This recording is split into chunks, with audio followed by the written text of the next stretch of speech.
Good morning. I'm Ernie Prudente, and I worked at Swarthmore College for almost 30 years. I came from Hartford College. I was there for 17 years.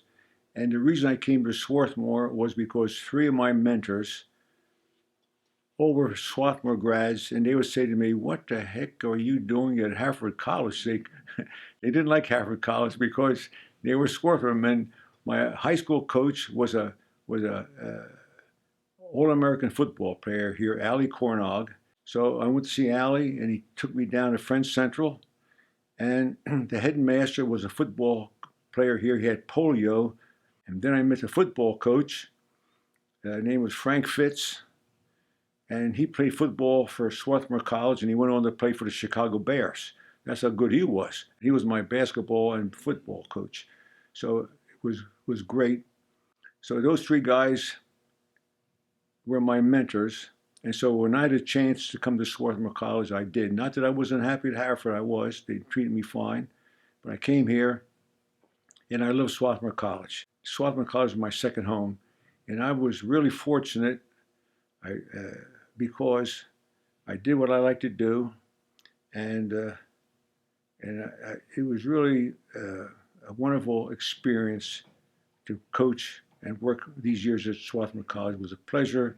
And I couldn't get over how nice it was to be on board here. Swarthmore College is a wonderful place. I love it. I always will. And it's like a second home to me. In coaching, I really like coaching Swarthmore because it's what all colleges should be like Swarthmore, and schools like it.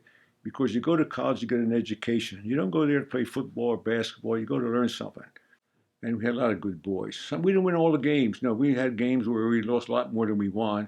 But we still had, I told the players, we're going to have fun here. And I used to tell them, here's a schedule, and try to work around the schedule. But if you have a course you want to take, you take it. Don't worry about baseball. We'll work around it.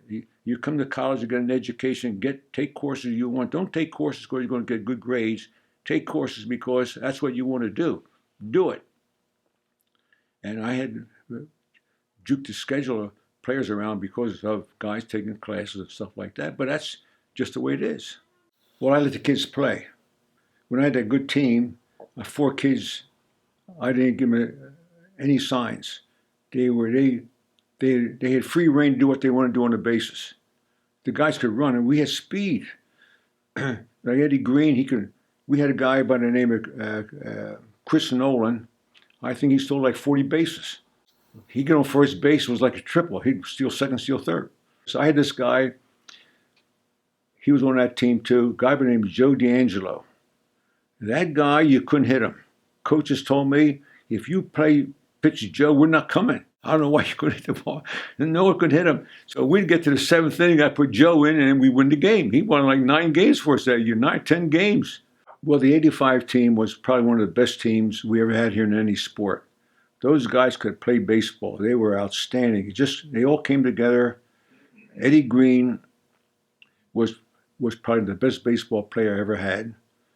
He signed a contract. When we played St. Joe's here, it was the biggest crowd I ever saw. People came from all over.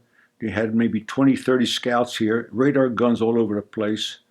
They're watching a game because I went with my pitcher, Eddie Green, and St. Joe's went with their ace, Jamie Moyer.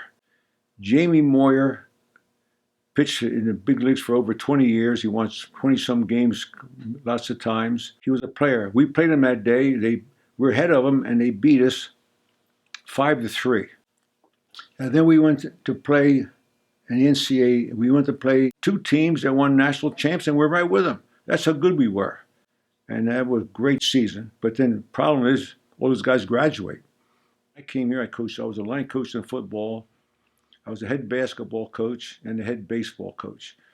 I love all the sports, but my real love is baseball. I love baseball. Geez, it's just I said go and bring my lunch and sit on a diamond out there and just eat my lunch here because it makes you feel good. Just being on a diamond, just looking over the baseball field, just the nicest thing in the world. I love baseball right from the start, and I saw all those great old-time players, and that was a real era at the time.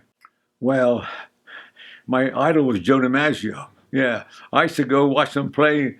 I used to go to Shy Park. It was Connie Mack Stadium. They changed the name a couple of times. When I was a kid, you could go out there. I would take the trolley down and the train and go to Lehigh Avenue, walk down. I would go Sunday doubleheaders. Almost every Sunday they had a doubleheader, and I watched all the players play.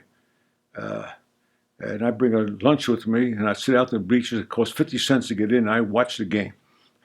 I love baseball. Adam Hurst said they're going to build a press box. They're going to call it the Ernie Prudente press box. I couldn't believe it.